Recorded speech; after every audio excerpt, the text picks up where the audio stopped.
திரிஷா விஜய் சேர்ந்து அந்த திருமணத்துக்கு போனது குறித்து பல பேர் பேசுறாங்க. ஆனா பார்த்திபன் ஒருத்தர் தான் திரிஷான்னு பேரை குறிப்பிட்டு பேசுறாரு. அப்ப அதுக்கு அவங்க ரியாக்ட் பண்றாங்க. அதனால திரிஷாவை பொறுத்த வரைக்கும் தெளிவா இருக்காங்க.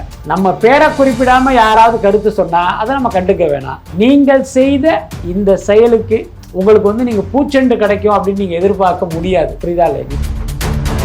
ஆனா அந்த திருமணத்துக்கு 2 பேரும் ஜோடியாக போன பிறகு பாத்தீங்கன்னா நிலைமை அப்படி மாறி பல பெண்கள் விஜய் மேல ஒரு பெரிய அதிருப்தியை வெளிப்படுத்துறத நம்ம பார்க்கிறோம். அதாவது தாவேகா தொண்டர்கள், தாவேகாவில் நிர்வாகியாக இருக்கிற பெண்கள் ஏற்க மாட்டாங்க. அந்த வகையில பாத்தீங்கன்னா விஜய்க்கு ஒரு பின்னடைவு தான்.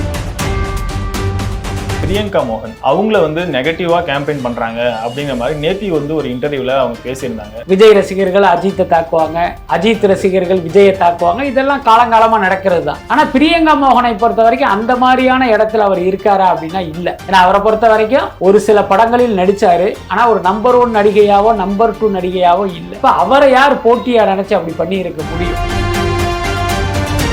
அதுக்கப்புறம் விஜய் விருகம்பாக்கம் தொகுதியில் நிக்க போறதா தான் எனக்கு கிடைத்த தகவல். மது ஒழிப்பு பத்தி எல்லாம் சீமான் பேசுவதற்கு தகுதியற்ற ஒரு நபரா தான் நான் பார்க்கிறேன். ஏன்னா மது பழக்கம் இருக்கும் போது நீங்க மது ஒழிப்பு அப்படின்லாம் பேசவே கூடாது. அந்த அடிப்படை தகுதியே நீங்கள் இழந்துடுறீங்க.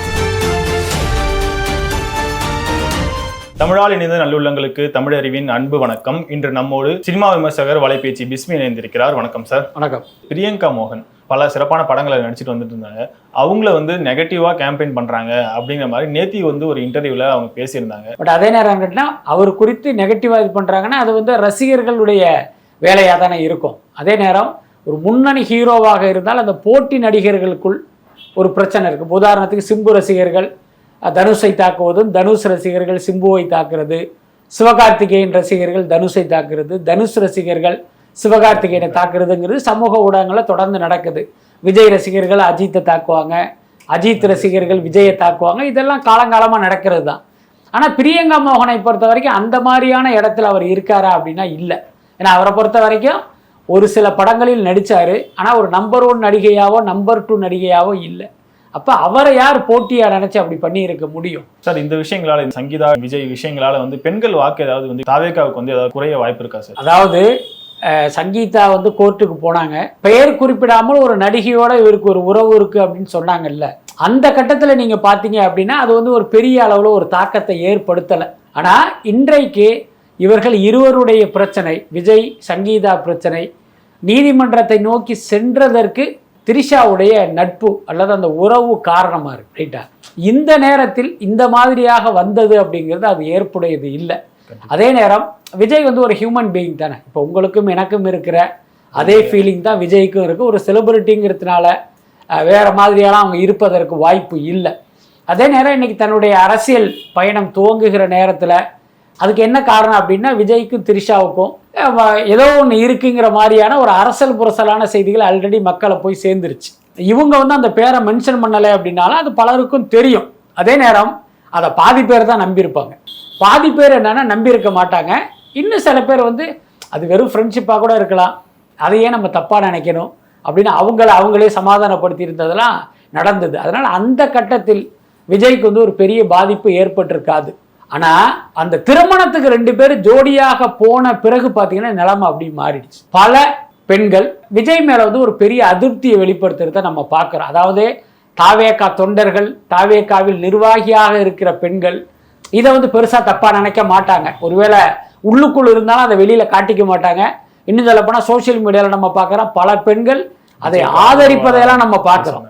ஆனா நீங்க நடுநிலையா இருக்கிற பெண்கள் இதை நிச்சயமா ஏற்க மாட்டாங்க. அந்த வகையில பாத்தீங்கன்னா விஜய்க்கு ஒரு பின்னடைவு தான். திருச்சியில திமுகவுடைய மாநாடு நடக்குது. அடுத்து 11ஆம் தேதி அதிமுகவுடைய மாநாடு நடக்க போகுது அப்படிங்கிற மாதிரி சொல்றாங்க. விஜய் அவர்கள் திருச்சியில இந்த மாத இறுதியில மாநாடு நடக்க மேபி இருக்கலாங்கிற மாதிரி ஒரு வதந்தி பரவிட்டு இருக்கு. இல்ல அது என்னங்கிறது உண்மை நிலவரம் என்னங்கிறது தெரியல. நமக்கு ஒரு பத்திரிகை செய்திகள் வாயிலாக தெரிந்ததுதான். இன்னைக்கு நடக்கிற அந்த திமுக மாநாட்டுக்கு ஒரு 10 லட்சம் பேர் வருவாங்கங்கிற மாதிரி சொல்றாங்க. அந்த 10 லட்சம் பேருக்கு காவல்துறை அனுமதி கொடுத்துருக்கு. அதுக்கடுத்து நீங்கள் சொல்கிற மாதிரி அடுத்த அதிமுக மாநாடு நடக்க போகுது. அந்த மாநாட்டுக்கும் இந்த ஆட்கள் வருவதில் ஒரு பெரிய நிபந்தனையோ கட்டுப்பாடோ இருக்காது அப்படின்னு நம்ம நம்பலாம். ஆனால் அதே திருச்சியில் விஜய் மாநாடு நடத்தினால் காவல்துறை இதே மாதிரி அனுமதி கொடுக்குமா? நிச்சயமாக கொடுக்காது. ஏன்னா ஏற்கனவே நம்ம பார்த்தோம் வேலூராக இருக்கட்டும், ஈரோடாக இருக்கட்டும், போகிற இடமெல்லாம் 5000 பேர் 4500 பேருக்கு தான் அனுமதி கொடுக்குறாங்க. அப்போ திருச்சியில் நடக்கிற கூட்டத்துக்கு வந்து எப்படி அனுமதி கொடுக்க போகிறாங்கங்கிறது தெரியல. அதாவது கரூரில் நடந்த அந்த துயர சம்பவத்தை காரணம் காட்டியே விஜயை வந்து ஒரு முடக்குகிற வேலையை வந்து தமிழ்நாடு அரசு பண்ணிகிட்டு இருக்கு. ஒருவேளை அது திருச்சியிலும் செய்யுமா என்னங்கிறது தெரியல. பட் எனக்கு தெரிஞ்சு அது என்னங்கிறது உறுதியான தகவலாக இல்லை. சார், இந்த எலெக்ஷன் டேட் அறிவிச்சதுக்கு அப்புறம் விஜய் தெருவா இறங்கி வந்து பிரச்சாரத்தை இன்னும் நெருப்பா வந்து அனல் பறக்க வந்து செயல்படுத்துவாரு அப்படின்னு சொல்லிட்டு ஆதவர்ஜுனா சொல்லியிருந்தாரு. இந்த பிரச்சாரத்தை வந்து அடுத்த கட்டத்துக்கு விஜய் எந்த அளவுக்கு கொண்டு போக இருக்காரு சார்? அதாவது நான் ஏற்கனவே சொன்ன மாதிரி தேர்தல் அறிவிக்கப்படுவதற்கு முன்பு வரை ஒரு பொதுக்கூட்டமோ தேர்தல் பிரச்சாரமாக மாநாடாக நடத்தணும் அப்படின்னா காவல்துறையுடைய அனுமதி முக்கியம். ஸோ அவர்கள் தான் அதை டிசைட் பண்ண முடியும். அதனால தான் 5000, 4500, 4900 பேருக்கு அனுமதி அப்படின்ட்டு அந்த விஜயினுடைய கூட்டத்தை வந்து பெரிய அளவில் கண்ட்ரோல் பண்ணுறாங்க. ஆனால் தேர்தல் தேதி அறிவிக்கப்பட்ட பிறகு நீங்கள் அந்த மாதிரி தாவேகாவுக்கு நிபந்தனை விதிக்க முடியாது. மற்ற கட்சிகளுக்கு என்ன நிபந்தனையோ அதுதான் தாவேகாவுக்கும். ஸோ அப்படி ஒரு சூழல் வரும்போது விஜய் நிச்சயமாக முழு வீச்சில் வந்து மக்களை சந்திப்பதற்கான ஒரு முயற்சியை மேற்கொள்வார். எல்லாத்துக்கும் மேலே 234 தொகுதிக்கு நீங்கள் ஒரு சுற்றுப்பயணம் செய்தால்தான் என்ன உங்களுடைய செல்வாக்கே மக்களுக்கு தெரியும் என்ன. அதனால் நிச்சயமாக அந்த வாய்ப்பை வந்து அவர் பயன்படுத்திக்குவார் தான் நினைக்கிறேன். அதுக்கடுத்து ஆதவர்ஜுனா இது குறித்து சொல்கிறாரு அப்படின்னா அது ஹேஷியமாக சொல்கிறதுக்கு வாய்ப்பு இல்லை. ஸோ அப்போ அவங்க வந்து மேல் மட்டத்தில் இப்படியெல்லாம் பேசி ஏன்னா இந்த மாதிரியெல்லாம் நம்ம பிரச்சாரத்தை முன்னெடுக்கணும்னு அவங்க முடிவு பண்ணியிருப்பாங்கன்னு நினைக்கிறேன். விஜய் அவர்கள் வந்து பெரம்பூர் தொகுதியில் நிற்கிறதாவும் புசி ஆனந்த் வந்து டி நகர் தொகுதி அப்படின்னு சொல்லிட்டு ஒரு சிலருக்கு கட்சி நிர்வாகிகளுக்கெல்லாம் கொடுக்க ஆரம்பிச்சிட்டாங்க அப்படிங்கிற மாதிரிலாம் ஒரு பேச்சு போயிட்டு இருக்கு. எனக்கு தெரிந்து அது வதந்தியாக இருப்பதற்கு தான் அதிக வாய்ப்புகள் இருக்கு. என்ன காரணம் அப்படின்னா இப்போ டி நகரில் புசி ஆனந்த் நிற்கிறார் அப்படின்னா அது வெற்றி பெறுவதுங்கிறது சாத்தியமே இல்லை. என்ன அப்படி இருக்கும்போது அந்த தொகுதியை புசி ஆனந்த் செலக்ட் பண்ணுவாரா அப்படிங்கிறது தெரியலை. அதுக்கப்புறம் விஜய் வந்து விருகம்பாக்கம் தொகுதியில் நிற்க போகிறதா தான் எனக்கு கிடைத்த தகவல். ஆனால் இங்கே வர்ற செய்திகள்லாம் பார்த்தீங்கன்னா விஜய் வில்லிவாக்கத்தில் நிற்கிறாரு, வேதாரண்யத்தில் நிற்கிறாரு, விக்கிரவாண்டியில் நிற்கிறாருன்னு என்னென்னமோ சொல்கிறாங்க. இது எல்லாமே யூகம் தான். அதுக்கடுத்து பார்த்தீங்கன்னா ஒரு கட்சி அதிகாரபூர்வமாக அந்த தகவலை வெளியிடும் போது தான் அது குறித்து நம்ம வந்து பேச முடியும். இந்த வதந்திகள் குறித்தெல்லாம் நம்ம என்னத்தை கருத்து சொல்றது? விஜய் அவர்கள் கொடுத்த இந்த அறிவிப்புகள் எல்லாத்தையுமே வந்து திருமாவளவன் அவர்கள் வந்து புலியை பார்த்து பூனை கோடு போட்ட கதையா இருக்கு, இங்க திமுக அரசுல பண்ற விஷயங்களே தான் இருக்கும் சொல்லியிருக்காரு அப்படிங்கிற மாதிரி சொல்லியிருக்காரு. அதாவது பார்த்தீங்கன்னா ஒரு ஏற்கனவே ஒரு கட்சியை அறிவித்த திட்டங்களை அல்லது ஒரு அரசு செயல்படுத்திய திட்டங்களை இன்னொரு கட்சி மாடிஃபை பண்ணி காப்பி பேஸ்ட் பண்ணி அறிவிக்கும் போது இந்த மாதிரியான விமர்சனங்கள் வரத்தான் செய்யும். அதுக்கு அடுத்து விஜய் என்ன செஞ்சிருக்கணும் அப்படின்னா, நீங்கள் வந்து அதிமுக திமுகவுக்கு மாற்றாக தான் இன்றைக்கி அரசியலுக்கு வந்துடுறீங்க. அப்போ உங்களுடைய திட்டங்களில் யாருடைய சாயலும் இல்லாமல் முழுக்க பார்த்தீங்கன்னா உங்களுடைய எண்ணத்தில் உதித்ததாக தான் இருந்திருக்கணும். ஆனால் நீங்கள் என்னன்னா அந்த மாதிரி மனக்கடாமல் ஏற்கனவே அங்கங்கே அந்தந்த கட்சிகள் சொன்னதையே கொஞ்சம் மாடிஃபை பண்ணி அறிவித்ததால் பார்த்தீங்கன்னா இந்த மாதிரியான விமர்சனங்கள் வந்திருக்கு.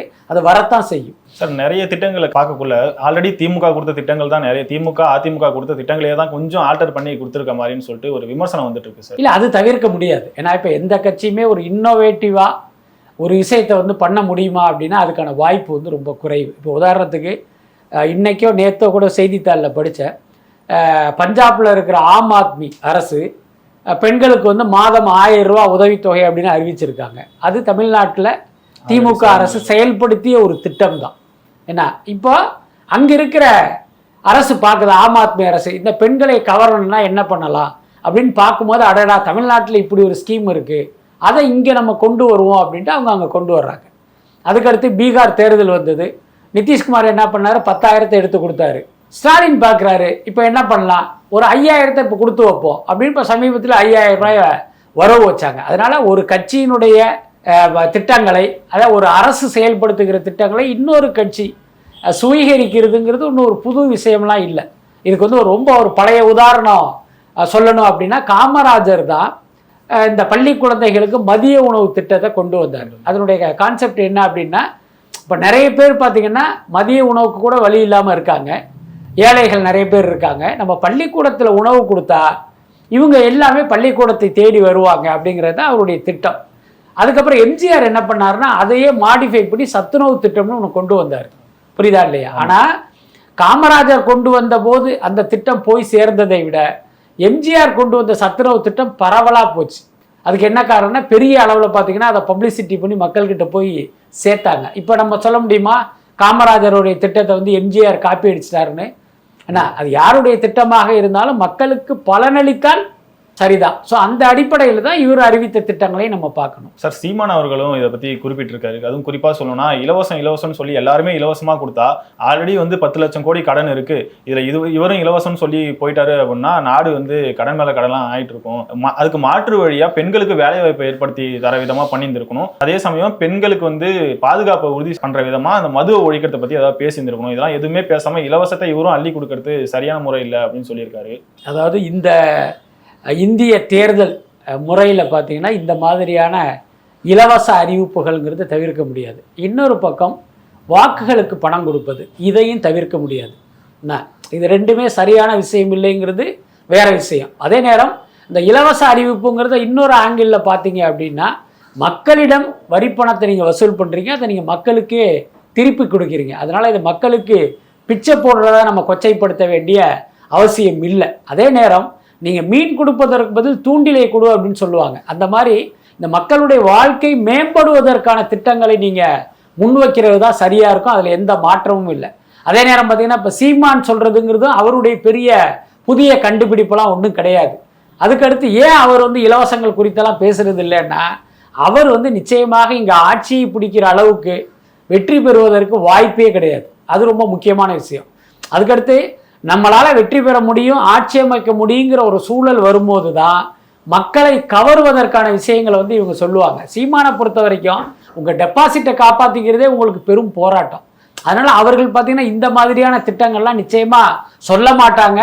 அது சொல்லாததாலேயே அவர் ஏதோ ஒரு பெரிய தொலைநோக்கு பார்வை கொண்ட ஒரு அரசியல்வாதி, மற்றவர்களுக்கெல்லாம் அந்த பார்வை இல்லை அப்படிலாம் நம்ம சொல்லிட முடியாது.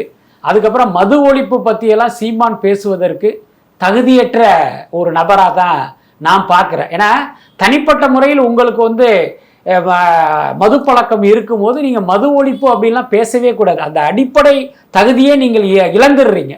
புரியுதா இல்லையா? அதனால் சீமான் வந்து இந்த பொது மேடையில் பேசுகிற இந்த விஷயங்களை வச்சுட்டு இவரை வந்து நம்ம ஒரு மகாத்மா காந்தி மாதிரி பார்க்க வேண்டிய அவசியம் இல்லை.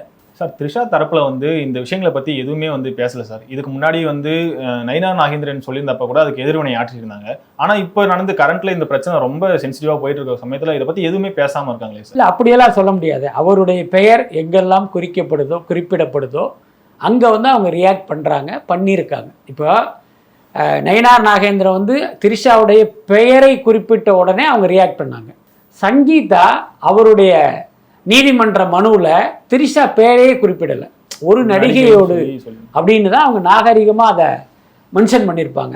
அதுக்கு வந்து த்ரிஷா ரியாக்ட் பண்ணணும்னு அவசியம் இல்லை. ஏன்னா உங்கள் பேரையே அவங்க மென்ஷன் பண்ணலை, ரைட்டா? அதுக்கப்புறம் இந்த த்ரிஷா விஜயும் சேர்ந்து அந்த திருமணத்துக்கு போனது குறித்து பல பேர் பேசுகிறாங்க. ஆனால் பார்த்திபன் ஒருத்தர் தான் த்ரிஷான்னு பேரை குறிப்பிட்டு பேசுகிறாரு. அப்போ அதுக்கு அவங்க ரியாக்ட் பண்ணுறாங்க. அதனால் த்ரிஷாவை பொறுத்த வரைக்கும் தெளிவாக இருக்காங்க.